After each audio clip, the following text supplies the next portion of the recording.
Dividend. എന്താണ് dividend എന്ന് പറയുന്നത്? ഒരു കമ്പനി ഉണ്ട്. ഈ കമ്പനി എന്ന് പറയുന്നതിൽ ഷെയർ ഹോൾഡേഴ്സ് അവരുടെ പൈസ ഇൻവെസ്റ്റ് ചെയ്തിട്ടുണ്ട്, ആണോ അല്ലയോ? യെസ്.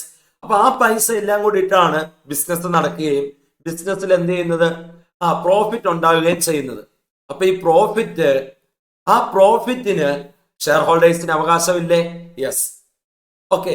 അപ്പം എന്ത് ചെയ്യുവാണ്, ആ കമ്പനിക്കോട്ടായ പ്രോഫിറ്റ് ഡിവൈഡ് ചെയ്ത് കൊടുക്കുവാണ്, ഷെയർ ഹോൾഡേഴ്സിന് ഡിവൈഡ് ചെയ്ത് കൊടുക്കുവാണ്. അതാണ് ഏത് വരുന്നത്, ഡിവിഡൻഡ് വരുന്നത്. പ്രോഫിറ്റ് ഷെയറിംഗ് ആണ് അവിടെ സംഭവിക്കുന്നത്. നോക്കിയേ, investor stay with a company for 2 main reasons അല്ലെ? Capital appreciation, increase in share value and dividends. നോക്കിയേ, അപ്പൊ ഇവിടെ എന്താ പറഞ്ഞേക്കുന്നത്, രണ്ട് കാര്യങ്ങൾക്കാണ് ഇൻവെസ്റ്റർ കമ്പനി നിൽക്കുന്നത് അല്ലെ? ഒന്നാമത്തെ ഏതാണ്, ക്യാപിറ്റൽ അപ്രീസിയേഷൻ. അടുത്തത് ഏതാണ്, ഡിവിഡൻഡ്. ഓക്കെ. ഇപ്പൊ ഫോർ എക്സാമ്പിൾ, ഒരു കമ്പനി നമ്മൾ ഇൻവെസ്റ്റ് ചെയ്യുന്നു. ഓക്കെ, ഷെയറിന് അന്നേരം വില, ഓക്കെ, വാങ്ങുന്ന മാർക്കറ്റ് വാല്യൂ പറയുന്നത്, ജസ്റ്റ് എക്സാമ്പിൾ. ഓക്കെ, ഷെയറിന് വില എത്രയാ വരുന്നത്, 530 രൂപ എന്ന് വിചാരിക്കുക. നമ്മൾ വാങ്ങിയ സമയത്ത് 530 രൂപ എന്ന് വിചാരിക്കുക. ഓക്കെ, കമ്പനിയുടെ ബിസിനസ് നല്ല രീതിയിൽ പോകുന്നു, നല്ല പെർഫോമൻസ് കമ്പനി കാഴ്ചവെക്കുന്നു, ഹൈ ലെവലിലോട്ട് പോകുന്നു. ഇപ്പം നമുക്കൊരു അത്യാവശ്യം വന്നു, ഷെയർ വിൽക്കാൻ വേണ്ടി നമ്മൾ നിൽക്കുക. അന്നേരം വില 950 രൂപ എന്ന് വിചാരിക്കുക, മാർക്കറ്റ് വാല്യൂ അല്ലെ? Market value. നമ്മളിപ്പോ വിൽക്കുകയാണ്, നമുക്കത് ലാഭമല്ലേ? നല്ല ലാഭമാണ്. 530 രൂപയ്ക്ക് വാങ്ങി 950 രൂപയ്ക്ക് വിൽക്കുക അല്ലെ? അപ്പൊ ക്യാപിറ്റൽ അപ്രീസിയേഷനാണ് നമുക്ക് അവിടെ സംഭവിച്ചത്. ഒരു ഇൻവെസ്റ്ററിനെ സംബന്ധിച്ച് എന്താണ്, ഒരു ക്യാപിറ്റൽ അപ്രീസിയേഷൻ ആണ്, ഇൻക്രീസ് ഇൻ ഷെയർ വാല്യൂ ആണ്. നല്ലതല്ലേ? നമ്മൾ ഒരു 500 രൂപയ്ക്ക് ഷെയർ വാങ്ങുന്നു അല്ലെ? കുറച്ച് നാൾ കഴിയുമ്പോൾ ആ ഷെയറിന്റെ വാല്യൂ 900 രൂപയായി. വാവ്, ഗ്രേറ്റ് അല്ലെ? രണ്ടാമത്തെ റീസൺ എന്താ ഇവിടെ പറയുന്നത്? ഒന്നാമത്തെ റീസൺ ഇവിടെ എന്താ കൊടുത്തേക്കുന്നത്, ഇൻവെസ്റ്റർ സ്റ്റേ ചെയ്യാനുള്ള ഒന്നാമത്തെ റീസൺ ക്യാപിറ്റൽ അപ്രീസിയേഷൻ അല്ലെ? ഒന്നാമത്തെ റീസൺ ഏതാണ്, ക്യാപിറ്റൽ അപ്രീസിയേഷൻ. രണ്ടാമത്തെ റീസൺ ഏതാണ്, ഡിവിഡൻഡ്. ഓക്കെ, കമ്പനി പ്രോഫിറ്റ് ഉണ്ടാക്കുന്നു, ആ പ്രോഫിറ്റിന്റെ ഷെയർ എന്ത് ചെയ്യുന്നു, ആർക്ക് കിട്ടുന്നു, ഇൻവെസ്റ്ററിന് കിട്ടുന്നു. Okay, dividend are profit distributed to shareholders. നോക്കിയേ, എന്താണ് profit distributed to shareholders, not kept in the business അല്ലെ? അപ്പം they make a company more attractive to investors അല്ലെ? അതെന്തായിരിക്കും, ആ കമ്പനിയെ കൂടുതൽ അട്രാക്റ്റീവ് ആക്കും. ആ കമ്പനിയിൽ ഇൻവെസ്റ്റ് ചെയ്താൽ എങ്ങനെയുണ്ട്, എടാ അത് കൊള്ളാം, നല്ല കമ്പനിയാണ്, ഡിവിഡൻഡ് ഒക്കെ കിട്ടും അല്ലെ? അപ്പൊ ഇൻവെസ്റ്ററിന് എന്ത് ചെയ്യും, ഇൻവെസ്റ്റ് ചെയ്യാനുള്ള താല്പര്യം ഉണ്ടാകാം. ഓക്കെ, ഇനി നോക്കിയ രണ്ട് കാര്യങ്ങൾ ഇവിടെ കൊടുത്തിട്ടുണ്ട്. എന്തൊക്കെയാ കൊടുത്തേക്കുന്നത്? ഒന്ന്, ഗുഡ് പേ ഔട്ട് കമ്പനി. രണ്ട്, ബാഡ് പേ ഔട്ട് കമ്പനി. എന്താ ഗുഡ് പേ ഔട്ട് കമ്പനി എന്ന് പറയുന്നത്? Pay most of its profit as dividend അല്ലെ? നല്ല രീതിയിൽ ഡിവിഡൻഡ് കൊടുക്കുന്ന കമ്പനി അല്ലെ? അതാണ് ഏത് വരുന്നത്, ഗുഡ് പേ ഔട്ട് കമ്പനി വരുന്നത്. ബാഡ് പേ ഔട്ട് കമ്പനിയോ നോക്കിയാൽ retain most profit as reserves അല്ലെ? ഡിവിഡൻഡ്, ഒത്തിരി ഡിവിഡൻഡ് കൊടുക്കുന്നുണ്ടോ? നോക്കിയാൽ എന്താ പറയുന്നത്, retain most profit as reserves അല്ലെ? അപ്പൊ ഗുഡ് പേ ഔട്ട് കമ്പനി ഉണ്ട്, ബാഡ് പേ ഔട്ട് കമ്പനി ഉണ്ട്. ഇനി നോക്കിയേ, കമ്പനീസ് അണ്ടർ സെക്ഷൻ 8 എന്താണ്, നോൺ പ്രോഫിറ്റ് കമ്പനി അല്ലേ? യെസ്, സെക്ഷൻ 8 കമ്പനി അല്ലേ? അങ്ങനത്തെ കമ്പനിയുടെ കേസ് നോക്കിയേ, cannot pay dividend to members അല്ലെ? സെക്ഷൻ 8 കമ്പനി എന്തിനാണ്, മെമ്പേഴ്സിന് ഡിവിഡൻഡ് എടുക്കാൻ വേണ്ടിയുള്ളതാണോ? അല്ല. പ്രോഫിറ്റ് ഷെയർ ചെയ്യാനുള്ളതാണോ? അല്ല. സമൂഹത്തിന്റെ ഉന്നമനത്തിനൊക്കെ വേണ്ടിയുള്ള കമ്പനിയാ അല്ലേ? അപ്പൊ നോൺ പ്രോഫിറ്റ് കമ്പനിയാണ്. അവിടെ പ്രോഫിറ്റ് ഉണ്ടാവില്ല എന്നല്ല, പ്രോഫിറ്റ് ഒക്കെ ഉണ്ടാകും, പക്ഷെ അത് എന്ത് ചെയ്യാൻ പറ്റില്ല, മെമ്പേഴ്സിന് വീതിച്ചെടുക്കാൻ പറ്റില്ല. ഇനി നോക്കിയേ, ഇവിടെ കാര്യങ്ങൾ കൊടുത്തേക്കുക. നോക്കിയേ, company earns profit and it may. അപ്പൊ കമ്പനിക്ക് എന്ത് ചെയ്യാം, പ്രോഫിറ്റ് ഉണ്ടാകാം, കമ്പനിക്ക് പ്രോഫിറ്റ് ഉണ്ടാകാം. ഓക്കെ, ബിസിനസ് ചെയ്യുന്നു, ചിലപ്പോൾ പ്രോഫിറ്റ് ആകാം, ചിലപ്പോൾ ലോസ് ആകാം, ഒക്കെ സംഭവിക്കാം അല്ലേ? അപ്പൊ കമ്പനിക്ക് പ്രോഫിറ്റ് ഉണ്ടാകുന്നു. ആ പ്രോഫിറ്റിനെ എന്ത് ചെയ്യാം കമ്പനിക്ക്? നോക്കി, ഇവിടെ രണ്ട് കാര്യങ്ങളാണ് കൊടുത്തേക്കുന്നത്. ഏതാ? ഒന്നെങ്കിൽ റീറ്റേൺ ചെയ്യാം. അപ്പൊ കമ്പനി നോക്കുവാണ്, യെസ് പ്രോഫിറ്റ് ഉണ്ടായി, കമ്പനിയുടെ ഫ്യൂച്ചർ ബിസിനസ്സിന് ഈ പൈസ ആവശ്യമുണ്ട്, ഇപ്പൊ എല്ലാം കൂടെ എടുത്ത് ഡിവിഡൻഡ് ആയിട്ട് കൊടുത്തു കഴിഞ്ഞാൽ അല്ലെ ശരിയാവോ? ഇല്ല. ഇപ്പൊ കമ്പനിക്ക് ഫോർ എക്സാമ്പിൾ ഒരു 10 crore rupees പ്രോഫിറ്റ് ഉണ്ടായെന്ന് വിചാരിക്കാം. കമ്പനി നോക്കുമ്പോൾ അടുത്ത ഒരു 2 ഫിനാൻഷ്യൽ ഇയറിനുള്ളിൽ ഒരു 15 കോടിയുടെ എന്താണ് ആവശ്യമുണ്ട്. അപ്പൊ ഇപ്പം ഈ പൈസ എല്ലാം കൂടെ എടുത്ത് ഡിവിഡൻഡ് ആയിട്ട് ഷെയർ ഹോൾഡേഴ്സിന് കൊടുത്തു കഴിഞ്ഞാൽ പിന്നെ ആവശ്യം വരുമ്പോൾ എന്ത് ചെയ്യും? കമ്പനി പെട്ടുപോകും. അപ്പൊ അതുകൊണ്ട് കമ്പനി എന്ത് തീരുമാനിക്കുക? ആ ഡിവിഡൻഡ് കൊടുക്കുന്നില്ല, പ്രോഫിറ്റ് റീറ്റേൺ ചെയ്യാൻ തീരുമാനിക്കുക. യെസ്, റീറ്റേൺ ചെയ്യാം, അതൊരു ഓപ്ഷൻ.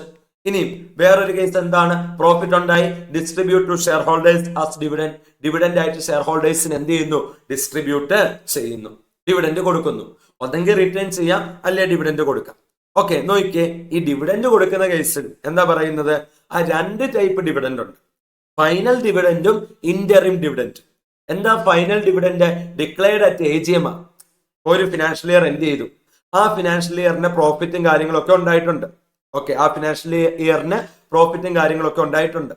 അപ്പൊ എന്ത് ചെയ്യുവാണ്? ആ ഫിനാൻഷ്യൽ ഇയർ എൻഡ് ചെയ്ത് ഓഡിറ്റ് ഒക്കെ കഴിഞ്ഞ് AGM നടത്തുക. ആ AGM-ൽ അല്ലെ എന്ത് ചെയ്യുവാണ്? ഈ എൻഡ് ചെയ്ത ഫിനാൻഷ്യൽ ഇയർ ഇല്ലേ, അതിന്റെ ഡിവിഡൻഡ് ഡിക്ലെയർ ചെയ്യുക. അതിനെ എന്ത് പറയും? Final dividend. Final dividend declared at where? Declared at AGM. എവിടെയാ ഡിക്ലെയർ ചെയ്യുന്നത്? ഡിക്ലെയർഡ് അറ്റ് AGM ആണ്. ഓക്കെ, ഇന്ററിം ഡിവിഡൻഡ് എന്ന് പറയുമ്പോഴോ ഇടയ്ക്ക് ഡിക്ലെയർ ചെയ്യുന്നതാണ്, ഡിക്ലെയർഡ് ബിറ്റ്വീൻ AGMs അല്ലെ. ഓക്കെ, ഫൈനൽ ഡിവിഡൻഡ് എന്ന് പറയുന്നത് AGM-ൽ ഡിക്ലെയർ ചെയ്യുന്നതാണ്. അതല്ലാതെ ഇടയ്ക്ക് ഡിക്ലെയർ ചെയ്യുന്ന ഡിവിഡൻഡിനെ നമ്മൾ എന്ത് വിളിക്കും? എന്ത് വിളിക്കും? ഇന്ററിം ഡിവിഡൻഡ് എന്ന് നമ്മൾ വിളിക്കും. Okay, final dividend declared at AGM അല്ലെ. AGM-ൽ അല്ലാതെ ഡിക്ലെയർ ചെയ്യുന്ന ഡിവിഡൻഡ് ആണ് ഏത് വരുന്നത്? ഇന്ററിം ഡിവിഡൻഡ് വരുന്നത്. ഓക്കെ, ഇനി നോക്കിയേ, സോഴ്സ് ഓഫ് ഡിവിഡൻഡ്. അടുത്ത ഏതാ പറയാൻ പോകുന്നത്? സോഴ്സ് ഓഫ് ഡിവിഡൻഡ് ആണ് അല്ലെ. അപ്പൊ എന്താണ് സോഴ്സ് ഓഫ് ഡിവിഡൻഡ്? എവിടെ നിന്ന് എടുത്താണ് ഡിവിഡൻഡ് കൊടുക്കുന്നത്? ഡിവിഡൻഡ് കൊടുക്കണമെങ്കിൽ അതിനുള്ള പൈസ കമ്പനിക്ക് വേണം. ഓക്കെ, നോക്കിയേ, out of the profit of current financial year. നോക്കിയേ, എവിടെ നിന്ന് എടുത്ത് ഡിവിഡൻഡ് കൊടുക്കാം? Out of the profit of ഏതാണ്? Current financial year. After accounting depreciation for that financial year. Depreciation കുറയ്ക്കാം അല്ലെ. Okay, out of the profit of current financial year after accounting depreciation for that financial year. അപ്പൊ depreciation ഒക്കെ കുറച്ചിട്ട് profit ഉണ്ടാവുമല്ലോ, അതിൽ നിന്ന് എടുത്ത് എന്ത് ചെയ്യാൻ പറ്റും? ഡിവിഡൻഡ് ഡിക്ലെയർ ചെയ്യാൻ പറ്റും. ഇനി നോക്കിയേ, വേറെ എവിടുത്തെ ഡിവിഡൻഡ് ഡിക്ലെയർ ചെയ്യാൻ പറ്റും? Out of profit of any previous financial year or financial years after accounting depreciation for that financial year and remaining undistributed. നോക്കി, അവിടെ എന്താ പറയുന്നത്? അക്കൗണ്ടിങ് ഓഫ് ഡിപ്രീസിയേഷൻ പറയുന്നുണ്ട് അല്ലെ. അപ്പൊ out of profit of current financial year after depreciation. ഇനി അടുത്തതോ, out of profit of any previous financial year or financial years after depreciation. ഇനി ഓർ ബോത്ത് എന്താണ്? Current plus past year profit അല്ലെ. ഇപ്പൊ മുകളിൽ എന്ത് ചെയ്തു? കറന്റ് പറഞ്ഞു, കറന്റ് ഫിനാൻഷ്യൽ ഇയർ പറഞ്ഞു, പ്രീവിയസ് ഫിനാൻഷ്യൽ ഇയർ അത് കഴിഞ്ഞ് പറഞ്ഞു. ഇത് രണ്ടും കൂടെയാണ് എന്ത് ചെയ്യുന്നത്? ഇവിടെ ബോത്തിൽ വരുന്നത്. Current financial year plus past year profit എടുത്ത് അതിൽ നിന്നും എന്ത് കൊടുക്കുന്നു? ഡിവിഡൻഡ് കൊടുക്കുന്നു. ഓക്കെ, ഇനിയും അടുത്ത കേസ് ഏതാണ്? Money provided by central government or state government for payment of dividend in pursuance of guarantee given by that government. എന്ത് ചെയ്യുവാണ്? ഗവൺമെന്റ് പൈസ കൊടുക്കുക, ഡിവിഡൻഡ് കൊടുക്കാൻ. എന്തിനാ കമ്പനിക്ക് ഗവൺമെന്റ് പൈസ കൊടുക്കുന്നത്? ഡിവിഡൻഡ് കൊടുക്കാൻ അല്ലെ. അപ്പൊ നമ്മൾ എല്ലാരും കൂടെ ചേർന്ന് ഒരു കമ്പനി തുടങ്ങി എന്ന് വിചാരിക്കുക. നമ്മൾ എല്ലാരും കൂടെ ചേർന്ന് എന്ത് ചെയ്തു? ഒരു കമ്പനി തുടങ്ങി. നമുക്ക് ഡിവിഡൻഡ് കൊടുക്കാൻ വേണ്ടി ഗവൺമെന്റ് പൈസ തരുമോ? അങ്ങനെയാണോ ഇത് മനസ്സിലാക്കേണ്ടത്? ശ്രദ്ധിക്കുക അല്ലെ. Money provided by central government or state government for payment of dividend അല്ലെ in pursuance of guarantee given by that government അല്ലെ. In pursuance of guarantee given by that government. Okay, നമുക്കൊരു കേസ് നോക്കാം. ഒരു ഗവൺമെന്റ് കമ്പനി ഉണ്ട് അല്ലെ, public sector undertaking ആണ് എന്ന് വിചാരിക്കുക. ഓക്കെ, പബ്ലിക് സെക്ടറിലുള്ള ഒരു ഗവൺമെന്റ് കമ്പനിയാണ്. അപ്പൊ ഗവൺമെന്റ് കമ്പനി എന്ന് പറയുമ്പം എന്താണ്? 51% ആരുടെ കയ്യിലാണ്? ഗവൺമെന്റിന്റെ കയ്യിലാണ്. അപ്പൊ ബാക്കി 49% ഇൻവെസ്റ്റേഴ്സിന്റെ കയ്യിലാന്ന് വിചാരിക്കുക. അപ്പം ഇൻവെസ്റ്റേഴ്സിനെ അട്രാക്ട് ചെയ്യാൻ വേണ്ടി ഗവൺമെന്റ് പറഞ്ഞിരുന്നു എന്താണ്? എല്ലാ കൊല്ലവും എന്ത് ചെയ്യും? കമ്പനി ഡിവിഡൻഡ് കൊടുക്കും. ഓക്കെ, ഗവൺമെന്റ് കമ്പനിയാണ്. അപ്പൊ ഗവൺമെന്റ് പറയുവാണ് എല്ലാ കൊല്ലവും കമ്പനി എന്ത് ചെയ്യും? ഡിവിഡൻഡ് നിങ്ങൾക്ക് തന്നിരിക്കും. ഓക്കെ, ഇങ്ങനെ ഒരു ഉറപ്പ് ആര് കൊടുത്തിട്ടുണ്ട്? ഗവൺമെന്റ് കൊടുത്തിട്ടുണ്ട്. ഇങ്ങനെ ഒരു ഗ്യാരണ്ടി ആര് കൊടുത്തിട്ടുണ്ട്? ഗവൺമെന്റ് കൊടുത്തിട്ടുണ്ട്. എന്ത് ചെയ്തു? ഒരു കൊല്ലം എന്താണ്? കമ്പനിക്ക് പ്രോഫിറ്റ് ഇല്ല അല്ലെ. കമ്പനിക്ക് പ്രോഫിറ്റ് ഇല്ല, കമ്പനി ലോസില്ല. അപ്പൊ ആ സമയത്ത് ഈ ഗ്യാരണ്ടി കൊടുത്തേക്കുന്ന ആരാ? ഗവൺമെന്റാ. എല്ലാ കൊല്ലവും ഡിവിഡൻഡ് കൊടുക്കും, കമ്പനി ഡിവിഡൻഡ് കൊടുക്കും, ഈ ഗവൺമെന്റ് കമ്പനി ഡിവിഡൻഡ് കൊടുക്കും എന്ന് ഇൻവെസ്റ്റേഴ്സിന് ഗ്യാരണ്ടി കൊടുത്തേക്കുന്ന ഗവൺമെന്റാ. ഓക്കെ, പക്ഷെ ഒരു കൊല്ലം ലോസ് ആയിപ്പോയി. എന്താണ് കൊടുക്കാൻ? എന്തില്ല? ഡിവിഡൻഡ് ഇല്ല. പ്രോഫിറ്റ് ഉണ്ടെങ്കിലല്ലേ ഡിവിഡൻഡ് കൊടുക്കാൻ പറ്റുള്ളൂ. അപ്പൊ അന്നേരം എന്തായാലും ഡിവിഡൻഡ് കൊടുത്തല്ലേ പറ്റുള്ളൂ. യെസ്, കാരണം ഗവൺമെന്റ് ഉറപ്പ് പറഞ്ഞതാ ഇൻവെസ്റ്റേഴ്സിന്. ആണോ അല്ലയോ? യെസ്. അപ്പൊ ഗവൺമെന്റ് എന്ത് ചെയ്യുവാണ്? ഗവൺമെന്റ് ഈ കമ്പനിക്ക് പൈസ കൊടുക്കുക. എന്താണ്? പൈസ കൊടുക്കുന്ന എന്തിനാ? വേറെ എന്തെങ്കിലും ആവശ്യത്തിന് വേണ്ടിയാണോ? അല്ല, ഈ ഇൻവെസ്റ്റേഴ്സിനൊക്കെ ഡിവിഡൻഡ് പേ ചെയ്യാൻ വേണ്ടി, അല്ലേ? അപ്പൊ പറഞ്ഞിരുന്ന ഉറപ്പ് പാലിക്കാൻ വേണ്ടി ഗവൺമെന്റ് എന്ത് ചെയ്യുവാണ്? കമ്പനിക്ക് പൈസ കൊടുക്കുക. Money provided by government for what? Payment of dividend. അല്ലേ? അപ്പൊ എന്ത് ചെയ്യുവാണ്? കമ്പനിക്ക് ഗവൺമെന്റ് പൈസ കൊടുക്കുക. പറഞ്ഞ വാക്ക് പാലിക്കണ്ടേ? യെസ്, ഗവൺമെന്റ് കമ്പനിക്ക് പൈസ കൊടുക്കുവാണ്. ഓക്കെ, ആ പൈസ എടുത്ത് കമ്പനി ഡിവിഡൻഡ് കൊടുക്കുന്നു. Okay, fine. ഇതെല്ലാ കേസിലും നടക്കുവോ? അല്ല, ഇതെല്ലാ കേസിലും നടക്കുന്ന ഒരു കേസ് അല്ല. ഓക്കെ, അപ്പൊ ഇത് റെയർ ആയിട്ട് വരുന്നൊരു കേസാണ്. ഓക്കെ, റെയർ ആയിട്ട് വരുന്നൊരു കേസാണ്. ഓക്കെ, ഇനി നോക്കിയേ. Company failing to repay interest or principal of public deposit under section 73 and 74 of the act shall not declare dividend on any equity shares. ആൾക്കാരിൽ നിന്നും എന്ത് ചെയ്തു? പൈസ വാങ്ങിച്ചിട്ടുണ്ട് ഡെപ്പോസിറ്റ് ആയിട്ട്. എന്നിട്ട് ആ ഡെപ്പോസിറ്റ് നോക്കി, ഇവിടെ എന്താ കൊടുത്തേക്കുന്ന? പബ്ലിക് ഡെപ്പോസിറ്റ് എന്നാ. അപ്പൊ എന്ത് ചെയ്തേക്കുവാണ്? ഡെപ്പോസിറ്റ് വാങ്ങിച്ചേക്കുവാ, അല്ലേ? അതിന്റെ ഇൻട്രസ്റ്റ് അല്ലെങ്കിൽ പ്രിൻസിപ്പിൾ റീപേ ചെയ്യാൻ കമ്പനി ഫെയിലിയർ ആയി. ഓക്കെ, എന്നിട്ട് എന്ത് ചെയ്യുക? കമ്പനി ഇങ്ങനെ ഒരു സാഹചര്യത്തിൽ നിൽക്കുക, അല്ലേ? അപ്പം ആ സമയത്ത് കമ്പനിക്ക് ഡിവിഡൻഡ് ഡിക്ലെയർ ചെയ്യാൻ പറ്റുമോ? ഈ പറയുന്ന ഡെപ്പോസിറ്റ് എന്ന് പറയുന്നത്, അല്ലെ, ഡെപ്പോസിറ്റിന്റെ പ്രിൻസിപ്പൽ എമൗണ്ട് അല്ലെ ഇൻട്രസ്റ്റ് എന്ന് പറയുന്നത് ഒരു ലയബിലിറ്റിയാ. ആണോ അല്ലയോ? ഇത് കൊടുത്തു തീർക്കാനുള്ളതാ, അല്ലെ? ഡെപ്പോസിറ്റ് എന്ന് പറയുന്ന കടവാ. അത് കൊടുത്ത് തീർക്കാൻ പറ്റാത്ത കമ്പനി എന്ത് ചെയ്യുവാണ്? ഞങ്ങളുടെ ഷെയർ ഹോൾഡേഴ്സ് ഇല്ലേ, ഞങ്ങളുടെ ഓണേഴ്സ് ഇല്ലേ, അവർക്ക് ഞങ്ങൾ ഡിവിഡൻഡ് കൊടുക്കുക. അത് വേണ്ട. അതിന്റെ ആവശ്യമുണ്ടോ? ആവശ്യമില്ല, അല്ലെ? Companies failing to repay interest or principal of public deposit shall not declare dividend on any equity shares. A company may, before the declaration of any dividend in any financial year, transfer such percentage of its profit for that financial year as it may consider appropriate to the reserves of the company. എന്ത് ചെയ്യും? നോക്കി എന്താ പറയുന്നത്? Dividend declare ചെയ്യുന്നതിന് മുന്നേ കമ്പനിക്ക് എന്ത് ചെയ്യാൻ പറ്റും? പ്രോഫിറ്റിന്റെ എന്താണ് ഭാഗം, അല്ലെ, പാർട്ട് എങ്ങോട്ട് ട്രാൻസ്ഫർ ചെയ്യാൻ പറ്റും? റിസർവിലോട്ട് ട്രാൻസ്ഫർ ചെയ്യാൻ പറ്റും.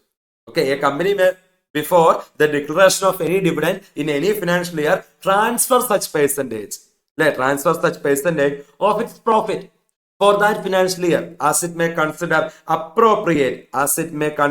appropriate to the reserve of the company. അല്ലെ? ഓക്കെ, ഡിവിഡൻഡ് ഡിക്ലെയർ ചെയ്യുന്നതിന് മുന്നേ കമ്പനിക്ക് അപ്രോപ്രിയേറ്റ് ആയിട്ടുള്ള എന്താണ് എമൗണ്ട് കമ്പനി എന്ത് ചെയ്യുവാണ്? പ്രോഫിറ്റിൽ നിന്നും റിസർവിലോട്ട് ട്രാൻസ്ഫർ ചെയ്യുവാണ്. ഓക്കെ, ഫൈൻ, അല്ലെ? ട്രാൻസ്ഫർ ചെയ്യാം. അടുത്ത കേസ് നോക്കിയേ. Declaration of dividend out of reserves, അല്ലെ? എന്താ സംഭവിക്കുന്നത്?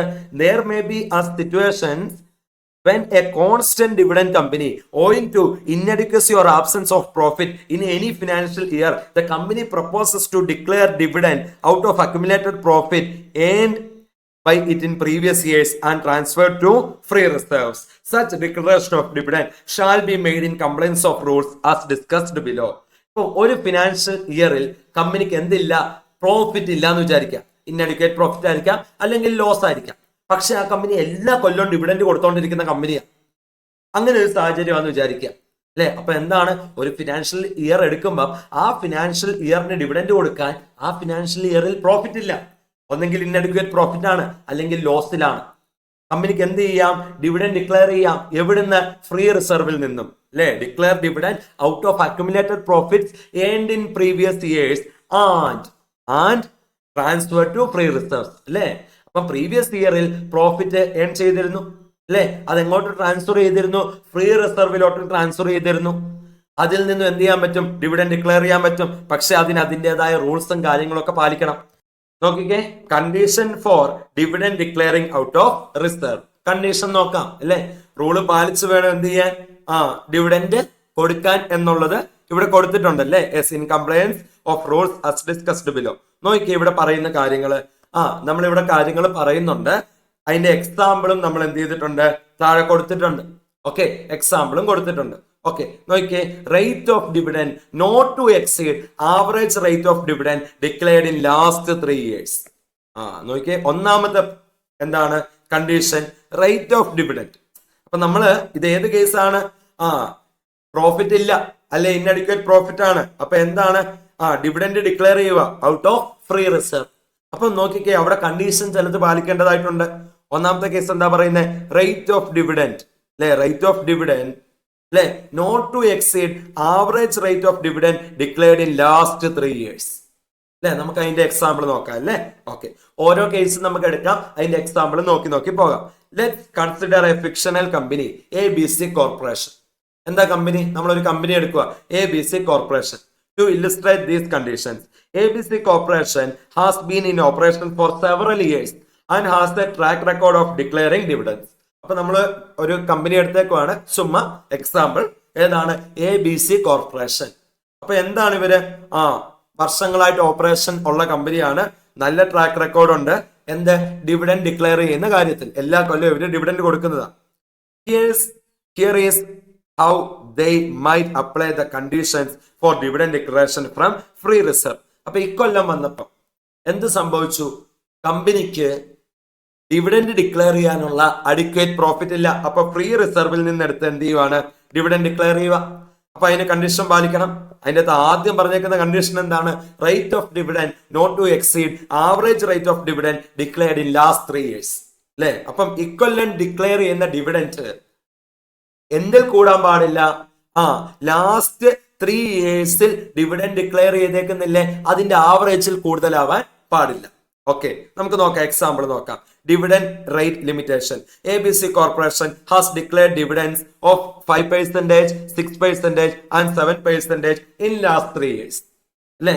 ഓക്കെ, നോക്കിയേ, ലാസ്റ്റ് 3 years എത്ര പെർസെന്റേജ് ഡിവിഡൻഡ് ഡിക്ലെയർ ചെയ്തേക്കുന്നത്, 5%, പിന്നെ 6%, പിന്നെ 7%. ഇങ്ങനെയാണ് ഡിവിഡൻഡ് ഡിക്ലെയർ ചെയ്തേക്കുന്നത്.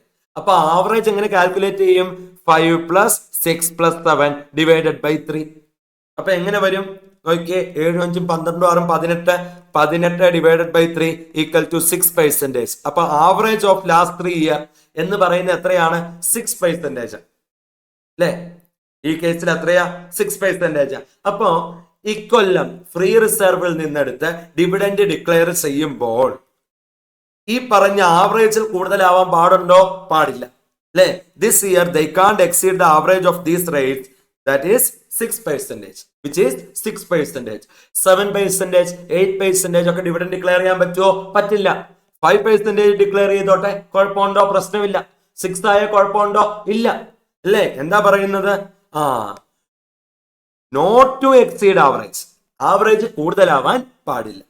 ഓക്കെ, അടുത്ത കണ്ടീഷൻ എന്താ പറയുന്നത് നോക്കിയേ, ഫ്രീ റിസർവിൽ നിന്നും പൈസ എടുക്കാം, എന്തിന്, ഡിവിഡൻഡ് ഡിക്ലെയർ ചെയ്യാൻ വേണ്ടി. പക്ഷേ എടുക്കുന്നത്, അതിനൊരു കണ്ടീഷൻ ഉണ്ട്, എടുക്കുന്ന തുകയ്ക്ക് ഒരു കണ്ടീഷൻ ഉണ്ട്.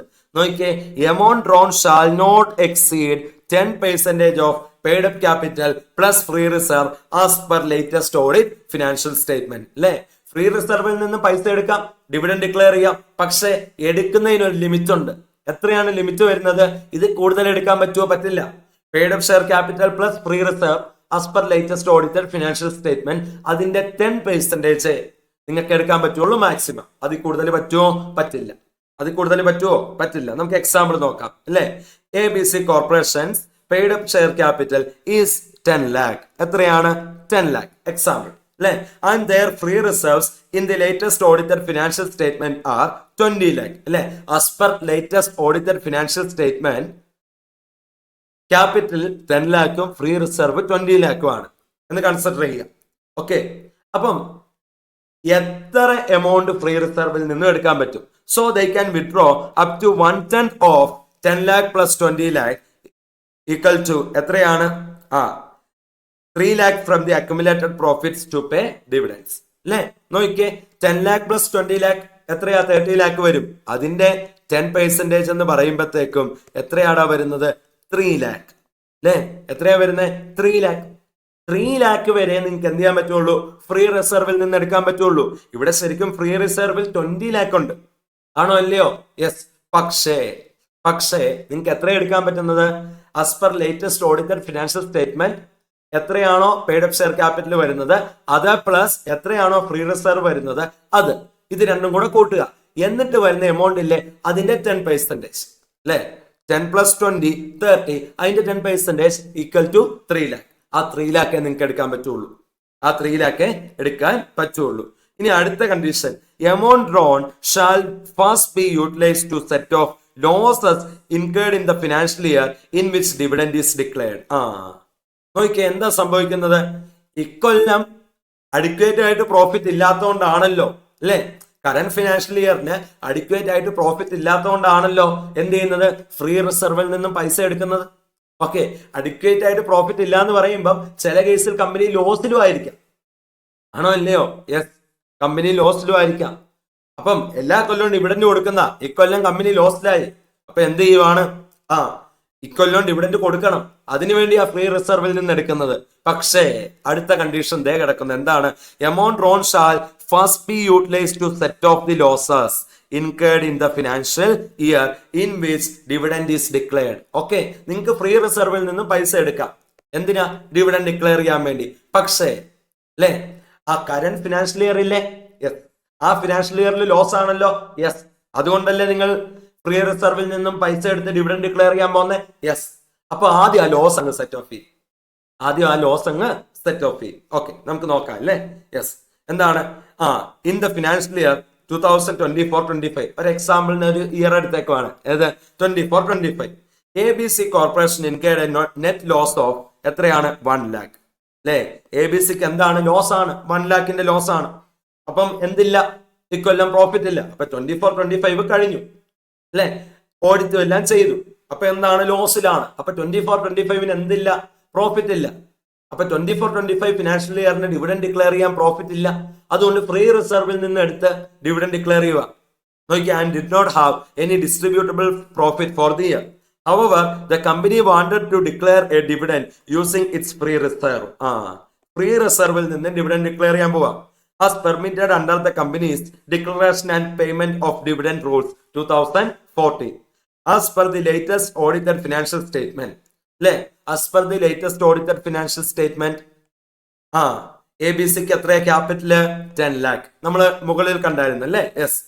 ആൻഡ് ഫ്രീ റിസർവ് എത്രയാ? 20 lakh. ഓക്കെ, അപ്പം മാക്സിമം എത്ര ഫ്രീ റിസർവിൽ നിന്ന് എടുക്കാൻ പറ്റും ഡിവിഡൻഡ് ഡിക്ലറേഷന് വേണ്ടി? അല്ലെ? 20 + 10 30, അതിന്റെ 10%. അല്ലെ? According to the rules the maximum amount that can be withdrawn from free reserve is 10% of the sum of paid up capital and free reserves. That is 10% of 30 lakh. എത്രയാണ്? 3 lakh. ഇത് നമ്മൾ നേരത്തെ കണ്ട കേസാണ്. ഓക്കെ, ഇനി നോക്കിയേ, ABC corporation maximum എടുക്കാവുന്ന 3 lakh. അവർ ആ 3 lakh എടുത്തു, മാക്സിമം എടുത്തു. അല്ലെ? ഫ്രീ റിസർവിൽ നിന്ന് മാക്സിമം എടുക്കാവുന്ന 3 lakh അത് അവരെടുത്തു. Okay, ABC corporation decided to withdraw 3 lakh from its free reserve. അല്ലെ? ഓക്കെ, അപ്പൊ ഇക്കൊല്ലം എന്താ? ലോസ് ആണ്. ആണോ അല്ലയോ? യെസ്. അതായത് 24-25 എന്ന് പറഞ്ഞ കൊല്ലത്തിൽ എന്താണ്? ലോസ് ആണ്. ഓക്കെ, ഈ 3 lakh എടുത്തിട്ട് 3 lakh ഡിവിഡൻഡ് ആയിട്ട് ഡിക്ലെയർ ചെയ്യാൻ പറ്റുമോ? പറ്റില്ല. In compliance with the rule the company first used 1 lakh out of the withdrawn amount to set off net loss incurred during the year 2024-25. അല്ലെ? അപ്പൊ 3 lakh വിഡ്രോ ചെയ്തു free റിസർവിൽ നിന്നും. ലോസ് എത്രയാണ് കമ്പനിക്ക്? 1 lakh. അത് ആദ്യം സെറ്റ് ഓഫ് ചെയ്യണം, അല്ലെ? ഓക്കെ, 3 lakh വിഡ്രോ ചെയ്തു, 1 lakh ലോസ് എന്ത് ചെയ്യുക? സെറ്റ് ഓഫ് ചെയ്യുക. Okay, after adjusting the loss ബാക്കി എത്രയാ റിമൈനിങ്? 2 lakh ആയിരിക്കും, അല്ലെ? 3 - 1 2 ആണ്. Yes, 2 lakh was available and subsequently declared as dividend to equity share holders. അല്ലെ? അപ്പൊ 3 lakh നിങ്ങൾ വിഡ്രോ ചെയ്തു ഫ്രീ റിസർവിൽ നിന്നും. ലോസ് ഉണ്ടായത് അങ്ങ് സെറ്റ് ഓഫ് ചെയ്യും, അല്ലെ? -1 lakh. ബാക്കി എത്ര ഉണ്ട്? 2 lakh. ആ 2 lakh നിങ്ങൾ എന്ത് ചെയ്തോ? ഡിവിഡൻഡ് ആയിട്ട് ഡിക്ലെയർ ചെയ്തു. ഓക്കെ, ഇനി അടുത്ത കണ്ടീഷൻ എന്താ പറയുന്നത്? Balance of reserve after withdrawal shall not fall below 15% of paid up share capital as per latest audited financial statement. നോക്കിയേ, എന്താ പറയുന്നത്? ബാലൻസ് ഓഫ് റിസർവ്, അതായത് വിഡ്രോ ചെയ്തതിന് ശേഷം റിസർവിൽ നിന്ന് എമൗണ്ട് വിഡ്രോ ചെയ്യാമല്ലോ. യെസ്, ആ എമൗണ്ട് വിഡ്രോ ചെയ്തതിന് ശേഷം ഉള്ള ബാലൻസ്, റിസർവിലെ ബാലൻസ് എന്താ പറയുന്നത്, shall not fall below 15% of paid up share capital as per latest audited FS. നമുക്ക് എക്സാമ്പിൾ നോക്കാം അല്ലേ. Yes, minimum balance of reserves. നോക്കിയേ, after withdrawing the amount for dividend and covering the loss, the remaining reserve should not fall below 15% of the paid up share capital. If ABC Corporation's paid up share capital is 10 lakh, അല്ലെ, ABCയുടെ paid up share capital നമ്മൾ എത്ര എടുത്തേക്കുന്നത്, 10 lakh. Okay, അതിന്റെ 15% എന്ന് പറയുന്നത് എത്രയാണ്, 1.5 lakh. Yes, okay, 1.5 lakh ആണ് അല്ലെ. Then the balance of reserve should be at least 15% of 10 lakh, which is 1.5 lakh അല്ലെ. നോക്കിയേ, അപ്പം എന്താണ്, റിസർവിൽ നിന്നും പൈസ എടുത്തു, വിഡ്രോ ചെയ്തു അല്ലെ, ഡിവിഡൻഡ് ഡിക്ലെയർ ചെയ്യാൻ വേണ്ടി വിഡ്രോ ചെയ്തു. ഓക്കെ, അപ്പം അതിനുശേഷം ഉള്ള റിസർവിന്റെ ബാലൻസ് എന്ന് പറയുന്നത് എത്രയായിരിക്കണം, 15% of paid up share capital എങ്കിലും ആയിരിക്കണം. ഓക്കെ, ഈ കണ്ടീഷൻ മീറ്റ് ചെയ്യാൻ പറ്റുന്ന രീതിയിൽ എന്ത് ചെയ്യാൻ പാടുള്ളൂ, റിസർവിൽ നിന്നും പൈസ എടുക്കാൻ പാടുള്ളൂ. ഓക്കെ, ഇപ്പൊ ഫോർ എക്സാമ്പിൾ നമ്മൾ ഇവിടെ എടുത്തത് എത്രയാണ് 20 lakh ആണ് റിസർവ് എടുത്തേക്കുന്നത്, ആണോ അല്ലയോ. യെസ്, അപ്പം റിസർവിൽ നിന്നും പൈസ എടുത്തതിന് ശേഷം ഉള്ള റിസർവിന്റെ ബാലൻസ് എന്ന് പറയുന്നത് മിനിമം എത്ര വേണം, പെയ്ഡ് അപ്പ് ഷെയർ ക്യാപിറ്റലിന്റെ 15% എങ്കിലും വേണം. അതായത് paid up share capital 10 lakh ആണ്, അതിന്റെ 15% എന്ന് പറയുന്നത് 1.5 lakh അല്ലെ. എത്രയും വേണം, 1.5 lakh എങ്കിലും റിസർവിൽ ബാലൻസ് ഉണ്ടായിരിക്കണം. ഓക്കെ, ഇവിടെ എത്രയാണ് റിസർവ്, വരുന്നത് 20 lakh ആണ് റിസർവ് വരുന്നത്. ആദ്യം അതിൽ നിന്ന് എത്ര എടുത്തു, 3 lakh എടുത്തു, ബാക്കി എത്രയാണ്, 17 lakh അല്ലെ. മിനിമം എത്ര പറഞ്ഞോടാ, മിനിമം എത്ര റിസർവിൽ ബാലൻസ് കാണണം, മിനിമം 1.5 lakh കാണണം. ഇവിടെ എത്ര ഉണ്ട്, 17 lakh ഉണ്ട്. അതുകൊണ്ട് പ്രശ്നമുണ്ടോ, പ്രശ്നമില്ല അല്ലെ. അപ്പൊ ഈ എല്ലാ കണ്ടീഷനും പാലിച്ചുകൊണ്ട് വേണം എന്ത് ചെയ്യാൻ, ഫ്രീ റിസർവിൽ നിന്നും പൈസ എടുത്ത് ഡിവിഡൻഡ് ഡിക്ലെയർ ചെയ്യാൻ.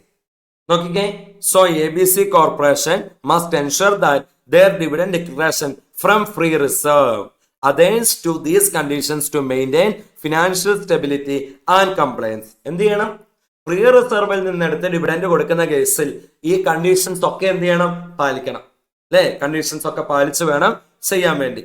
ഇനി അടുത്ത കേസ് നോക്കിയേ, the amount of the dividend including interim dividend shall be deposited in a scheduled bank in a separate account within 5 days from the date of declaration of such dividend. Dividends are payable in cash. Payment can be made by check, warrant or electronic mode. Dividends are payable only to registered shareholders or their banker either directly or through their order. അല്ലേ, നോക്കിയേ എന്താ പറയുന്നത്, dividend അത് interim dividend ആയിക്കോട്ടെ final dividend ആയിക്കോട്ടെ, declare ചെയ്ത് കഴിഞ്ഞാൽ എന്ത് ചെയ്യണം, ഈ എമൗണ്ട് ഡെപ്പോസിറ്റ് ചെയ്യണം. എവിടെ, ഇൻ എ സെപ്പറേറ്റ് അക്കൗണ്ട്. എത്ര ദിവസത്തിനുള്ളിൽ, within 5 days from the date of declaration of such dividend are payable in cash. എങ്ങനെ പേ ചെയ്യാം, by cheque, by warrant or by electronic mode pay ചെയ്യാം. ഡിവിഡൻഡ് ആരുടെ കയ്യിലോട്ടാ കൊടുക്കേണ്ടത്, dividends are payable only to registered share holders, okay, or their banker അല്ലെ, either directly or through their order. Interim dividend അല്ലെ, എന്താ interim dividend എന്ന് പറയുന്നത്, ഇപ്പൊ ഫൈനൽ ഡിവിഡൻഡ് എന്താ, AGM-ൽ ഡിക്ലെയർ ചെയ്യുന്നതാണ് ഫൈനൽ ഡിവിഡൻഡ്. അതല്ലാതെ ഇടയ്ക്ക് ഡിക്ലെയർ ചെയ്യുന്നതാണ് ഏത്, ഇന്ററിം ഡിവിഡൻഡ്. ഡിക്ലറേഷൻ അതോറിറ്റി, ആരാണ് അതോറിറ്റി വരുന്നത്, ബോർഡ് ഓഫ് ഡയറക്ടേഴ്സ് അല്ലെ. ബോർഡ് ഓഫ് ഡയറക്ടേഴ്സ് ആണ് ഇന്ററിം ഡിവിഡൻഡ് ഡിക്ലെയർ ചെയ്യുന്നത്. ഇന്ററിം ഡിവിഡൻഡ് ആരാ ഡിക്ലെയർ ചെയ്യുന്നത്, board of directors. Board of directors can declare interim dividends during any financial year. ഒരു financial year running അല്ലെ, during the financial year dividend declare ചെയ്യാം, interim dividend declare ചെയ്യാം. Or between the closure of financial year and AGM. ഒരു financial year close ചെയ്യുന്നത് normally 31st മാർച്ചിനാണല്ലോ. Yes, okay. AGM-ന്റെ last date എങ്ങനെയാണ്, first AGM അല്ലാത്ത കേസിൽ എങ്ങനെയാ വരുന്നത്, September 30 വരെയാണ് മാക്സിമം വരാൻ പറ്റുന്നത്. അപ്പൊ 31st മാർച്ച്, ആ മാർച്ചിന് ഫിനാൻഷ്യൽ ഇയർ എൻഡ് ചെയ്ത് കഴിഞ്ഞാൽ AGM നടക്കാനുള്ള നോർമൽ കേസിൽ ലാസ്റ്റ് ഡേറ്റ് മാക്സിമം വരാവുന്നത് സെപ്റ്റംബർ 30 അല്ലെ? ഫസ്റ്റ് AGMന്റെ അല്ലാത്ത കേസുകളിൽ. ഓക്കെ, അപ്പൊ എന്താണ് ടൈം ഉണ്ട് AGM നടക്കാൻ. ഓക്കെ, അപ്പൊ ഫിനാൻഷ്യൽ ഇയർ എൻഡ് ചെയ്തു, AGM നടക്കുന്നതിനും ഇടയ്ക്കുള്ള സമയത്ത് എന്ത് ചെയ്യാം? ഇന്ററിം ഡിവിഡൻഡ് ഡിക്ലെയർ ചെയ്യാം. ഇനി സോഴ്സ് ഓഫ് ഡിവിഡൻഡ് എവിടുന്ന് എടുത്താ ഈ ഡിവിഡൻഡ് കൊടുക്കുന്നത്? നോക്കിയേ, can be from surplus in profit and loss account അല്ലെ? സർപ്ലസ് ഇൻ P&L അക്കൗണ്ട്, അതിൽ നിന്ന് എടുത്ത് ഇന്ററിം ഡിവിഡൻഡ് കൊടുക്കാം. Profit of the current financial year അല്ലെ? Profit of the current financial ഇയറിൽ നിന്ന് എടുത്ത് ഡിവിഡൻഡ് കൊടുക്കാം. Or profit generated until the quarter preceding the dividend declaration date. Okay, dividend during the financial year ആണ് declare ചെയ്യുന്നതെന്ന് വിചാരിക്കുക. Okay, ജനുവരി 10 ആണ് dividend declare ചെയ്യാൻ വേണ്ടി ഉള്ള ഡേറ്റ് എന്ന് വിചാരിക്കുക. ഓക്കെ, നോക്കിയേ, profit generated until the quarter preceding the dividend declaration date. Okay, അപ്പൊ ഈ ജനുവരി 10 എന്ന് പറയുന്നത് ഏത് ക്വാർട്ടറാ? മാർച്ച് ക്വാർട്ടർ ആണ്, അതായത് 4th ക്വാർട്ടർ ആണ്. ഓക്കെ, അപ്പം നോക്കിയേ, profit generated until the quarter preceding the dividend declaration date. Okay, dividend declaration date ജനുവരി 10 ആണ്. ഓക്കെ, അപ്പം ഇത് ഏത് ക്വാർട്ടറാണ്? 4th ക്വാർട്ടറാ. അപ്പൊ എന്താണ്? 3rd ക്വാർട്ടർ വരെ ജനറേറ്റ് ചെയ്തേക്കുന്ന പ്രോഫിറ്റ്, അതായത് നോക്കിയേ, ഏപ്രിൽ മെയ് ജൂൺ ഒരു ക്വാർട്ടർ, ജൂലൈ ഓഗസ്റ്റ് സെപ്റ്റംബർ അടുത്ത ക്വാർട്ടർ അല്ലെ? ഒക്ടോബർ നവംബർ ഡിസംബർ അടുത്ത ക്വാർട്ടർ അല്ലെ? അപ്പൊ ഡിസംബർ വരെ ജനറേറ്റ് ചെയ്തേക്കുന്ന പ്രോഫിറ്റിൽ നിന്നും എടുത്ത് എന്ത് ചെയ്യാം? ഡിവിഡൻഡ് ഡിക്ലെയർ ചെയ്യാം. Limitation on interim dividend if the company has incurred losses up to the end of the quarter before the declaration, interim dividend cannot exceed the average of dividends declared in the previous 3 financial years. അപ്പൊ ഇവിടെ എന്താ പറഞ്ഞേക്കുന്നത്? Okay, ഇപ്പൊ നമ്മൾ മുകളിൽ കണ്ടായിരുന്നു profit until the quarter preceding the dividend declaration date എന്ന് കണ്ടു. ഇനി അടുത്ത ഇവിടെ ഒരു ലിമിറ്റേഷന്റെ കേസ് പറയുന്നുണ്ട്. കമ്പനിക്ക് ലോസ് ഉണ്ടായി, ഇൻകേർഡ് ലോസ് എപ്പോ? Up to the end of the quarter before the declaration. അപ്പൊ ജനുവരിയിലാണ് ഡിവിഡൻഡ് ഡിക്ലെയർ ചെയ്യുന്നതെങ്കിൽ ഡിസംബർ വരെയുള്ള ക്വാർട്ടർ എടുത്തപ്പം എന്താണ്? ലോസ് ആണ്. അങ്ങനെയെങ്കിൽ ഇന്ററിം ഡിവിഡൻഡ് എന്ത് ചെയ്യാൻ പാടില്ല? cannot exceed the average of dividends declared in previous 3 financial years അല്ലെ? പ്രീവിയസ് 3 ഫിനാൻഷ്യൽ ഇയേഴ്സിൽ ഡിക്ലെയർ ചെയ്തേക്കുന്ന ഡിവിഡൻഡിന്റെ ആവറേജ് അതിൽ കൂടുതലാകാൻ പാടുണ്ടോ? ഇന്ററിം ഡിവിഡൻഡ് ആവാൻ പാടില്ല. cannot exceed. അടുത്തത് ഡിക്ലറേഷൻ ഓഫ് ഡിവിഡൻഡ് അല്ലെ? ഡിവിഡൻഡ് ഡിക്ലറേഷനുമായിട്ട് ബന്ധപ്പെട്ടുള്ള ചില കാര്യങ്ങൾ കമ്പനി എന്ത് ചെയ്യേണ്ടി വരും? പാലിക്കേണ്ടി വരും. റൂൾസും കാര്യങ്ങളൊക്കെ പാലിക്കേണ്ടി വരും. അതിന്റെ കാര്യങ്ങൾ നമുക്ക് എന്ത് ചെയ്യാം? നോക്കാം അല്ലേ? യെസ്, നോക്കിയേ, declaration of dividend. Dividend declare ചെയ്ത് കഴിഞ്ഞാൽ വിത്തിൻ 5 days അല്ലെ, transfer the amount to separate bank account. Dividend declare ചെയ്തു, ആ എമൗണ്ട് എന്ത് ചെയ്യണം? വേറൊരു സെപ്പറേറ്റ് ബാങ്ക് അക്കൗണ്ടിലോട്ട് ട്രാൻസ്ഫർ ചെയ്യണം. എത്ര ദിവസത്തിനുള്ളിൽ? വിത്തിൻ 5 days അല്ലെ? ഡിക്ലറേഷൻ ഓഫ് ഡിവിഡൻഡ് അല്ലെ, അവിടുന്ന് within 5 days transfer the amount to ഏതാണ്? സെപ്പറേറ്റ് ബാങ്ക് അക്കൗണ്ടാ. സാറേ, കമ്പനിക്ക് ഓൾറെഡി ബിസിനസ് റൺ ചെയ്യുന്ന ഒരു 2-3 അക്കൗണ്ട് ഉണ്ട്, അതിൽ ഏതിലെങ്കിലും ഒന്നിലോട്ട് അങ്ങ് വെച്ചാൽ പോരാ, പറ്റില്ല. സെപ്പറേറ്റ് ബാങ്ക് അക്കൗണ്ടിലോട്ട് ട്രാൻസ്ഫർ ചെയ്യണം. ഓക്കെ, ഇനി നോക്കിയേ, വിതിൻ 30 days ട്രാൻസ്ഫർ ചെയ്തിട്ട് വിതിൻ 30 days എന്നാണോ? അല്ല, ശ്രദ്ധിക്കണം. എവിടുന്നാണ്? Declaration of dividend. അവിടുന്ന് വിതിൻ 30 days എന്ത് ചെയ്യണം? Pay the dividend. ഡിവിഡൻഡ് കൊടുത്തോണം. എന്ത് ചെയ്യണം? ഡിവിഡൻഡ് കൊടുത്തോണം. പേ ദി ഡിവിഡൻഡ് അല്ലെ? എവിടുന്നാണ്? Declaration of dividend. അവിടുന്ന് within 30 days pay the dividend. അപ്പൊ എന്ത് സംഭവിക്കാം? പേ ചെയ്യാം. പേ ചെയ്ത് കഴിഞ്ഞാൽ കഴിഞ്ഞു. ഡിവിഡൻഡ് ഡിക്ലെയർ ചെയ്തു, പേ ചെയ്തു. ഇനി അടുത്ത എന്താ? Unpaid or unclaimed. Unpaid pay ചെയ്തില്ല, അൺപെയ്ഡ് ആകാം, അല്ലെങ്കിൽ അൺക്ലെയിംഡ് അല്ലെ, ഷെയർ ഹോൾഡർ ക്ലെയിം ചെയ്തില്ല അല്ലെ. അൺപെയ്ഡ് ഓർ അൺക്ലെയിംഡ് ആയാൽ എന്ത് ചെയ്യേണ്ടി വരും? Transfer to unpaid dividend account within 7 days. അപ്പൊ എത്രയാണ്? ഡിവിഡൻഡ് ഡിക്ലെയർ ചെയ്ത് വിതിൻ 30 days എന്ത് ചെയ്തോണം? പേ ചെയ്തോണം.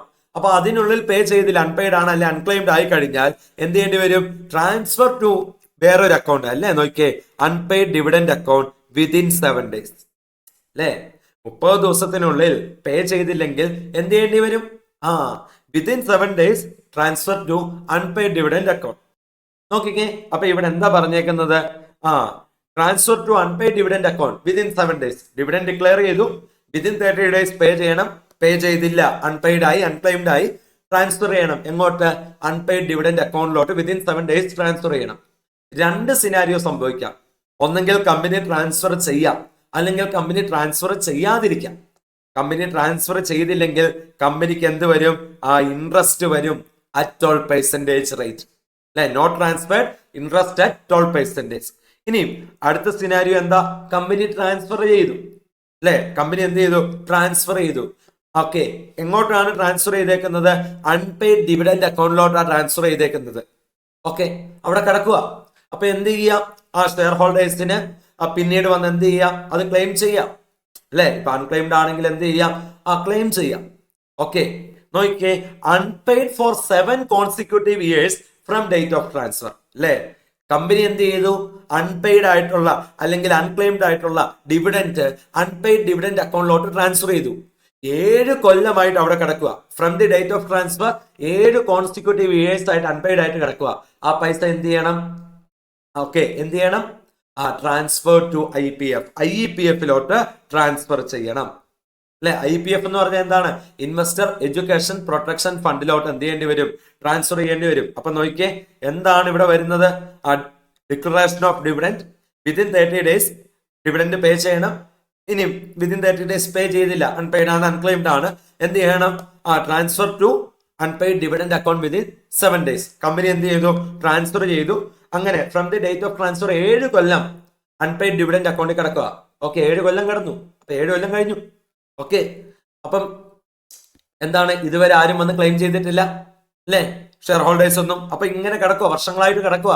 Okay, unpaid for 7 consecutive years from the date of transfer. 7 കൊല്ലമായിട്ട് അവിടെ കിടക്കുക. അത് കഴിയുമ്പോൾ എന്ത് ചെയ്യാം? എന്ത് ചെയ്യുക? ട്രാൻസ്ഫർ ടു IPF, IEPF-ലോട്ട്, അല്ലെ? ഇൻവെസ്റ്റർ എഡ്യൂക്കേഷൻ പ്രൊട്ടക്ഷൻ ഫണ്ടിലോട്ട് എന്ത് ചെയ്യണം? ട്രാൻസ്ഫർ ചെയ്യണം. ഓക്കെ, IEPF എന്ന് പറയുന്നത് ഗവൺമെന്റ് കൊണ്ടുവന്നേക്കുന്നതാണ്. ഓക്കെ, അതിലോട്ടാണ് എന്ത് ചെയ്യേണ്ടത്? ട്രാൻസ്ഫർ ചെയ്യേണ്ടത്. ഓക്കെ, ഇനി നോക്കിയേ, within 90 days of transfer company prepares a statement of unpaid dividends. നോക്കിയേ, നമ്മൾ നേരത്തെ ഇവിടെ മുകളിൽ കണ്ടു. എന്ത് ചെയ്യണം? അൺപെയ്ഡ് ഡിവിഡൻഡ് അക്കൗണ്ടിലോട്ട് ട്രാൻസ്ഫർ ചെയ്യണം. അൺപെയ്ഡ് ആയിട്ടുള്ള അൺക്ലെയിംഡ് ആയിട്ടുള്ള എമൗണ്ട് എന്ത് ചെയ്യണം? അൺപെയ്ഡ് ഡിവിഡൻഡ് അക്കൗണ്ടിലോട്ട് ട്രാൻസ്ഫർ ചെയ്യണം. ഓക്കെ, അപ്പൊ വിതിൻ 90 days ഓഫ് ട്രാൻസ്ഫർ. അപ്പൊ അങ്ങനെ അൺപെയ്ഡ് ആയിട്ടുള്ള അല്ലെ അൺക്ലെയിംഡ് ആയിട്ടുള്ള ഡിവിഡൻഡ് അൺപെയ്ഡ് ഡിവിഡൻഡ് അക്കൗണ്ടിലോട്ട് ട്രാൻസ്ഫർ ചെയ്തു. വിതിൻ 90 days ഓഫ് ട്രാൻസ്ഫർ, അല്ലെ? അൺപെയ്ഡ് ഡിവിഡൻസിന്റെ ഒരു സ്റ്റേറ്റ്മെന്റ് കമ്പനി എന്ത് ചെയ്യണം? പ്രിപ്പയർ ചെയ്യണം, അല്ലെ? Company prepares that statement of unpaid dividends. എന്താണ്? Name, address and amounts owed to each share holder, അല്ലെ? അപ്പം അൺപെയ്ഡ് ആയിട്ടുള്ള ഡിവിഡൻഡ് ഉണ്ട്. ആർക്കൊക്കെയാണ് കിട്ടാനുള്ളത്? അവരുടെ പേര്, അവരുടെ കിട്ടാനുള്ള എമൗണ്ട്, കാര്യങ്ങളൊക്കെ എന്ത് ചെയ്യണം? കൊടുക്കണം. അവരുടെ അഡ്രസ്, അല്ലെ? എത്രയാണ് എമൗണ്ട് അവർക്ക് കൊടുക്കാനുള്ളത്, ഇതൊക്കെ എന്ത് ചെയ്യണം? ആ സ്റ്റേറ്റ്മെന്റ് കൊടുക്കണം. This statement shall be published on companies website and approved website. എന്ത് ചെയ്യുക? കമ്പനിയുടെ വെബ്സൈറ്റിൽ ഇടുക. ഓക്കെ, കമ്പനിയുടെ എന്ത് ചെയ്യുക? വെബ്സൈറ്റിൽ ഈ സ്റ്റേറ്റ്മെന്റ് പബ്ലിഷ് ചെയ്യുക.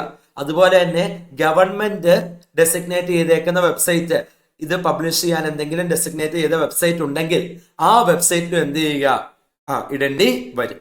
ഇനി any person claiming to be entitled to any money transferred to unpaid dividend account of the company may apply to the company for payment of money claimed. Okay, ഇപ്പം എന്താണ്? Share holder, അല്ലെ? Share holder അയാൾക്ക് കിട്ടാനുള്ള dividend വാങ്ങിച്ചില്ല, അല്ലെ? Dividend വാങ്ങിച്ചില്ല, unpaid dividend അക്കൗണ്ടിലോട്ട് transfer ചെയ്തു. 1 കൊല്ലം കഴിഞ്ഞു, 2 കൊല്ലം കഴിഞ്ഞു, 3 കൊല്ലം കഴിഞ്ഞു. ഇപ്പൊ അയാൾ എന്ത് ചെയ്തു? അയാൾ വന്ന് ക്ലെയിം ചെയ്യുക. ഓക്കെ, അത് എന്ത് ചെയ്യണം? നോക്കിയാൽ എന്താ പറയുന്നത്? May apply to the company. കമ്പനിയുടെ അടുത്ത് എന്ത് ചെയ്യുക? അപ്ലൈ ചെയ്യുക for the payment of money claimed, അല്ലെ? അപ്പം ഈ അൺപെയ്ഡ് ഡിവിഡൻഡ് അക്കൗണ്ടിൽ കിടക്കുകയാണ്. ആ പൈസ എന്ത് ചെയ്യാം? 2-3 കൊല്ലം കഴിഞ്ഞിട്ടാണെങ്കിലും വന്ന് ഷെയർ ഹോൾഡർ എന്ത് ചെയ്യാം? ക്ലെയിം ചെയ്യാം. ഓക്കെ, ക്ലെയിം ചെയ്യാം.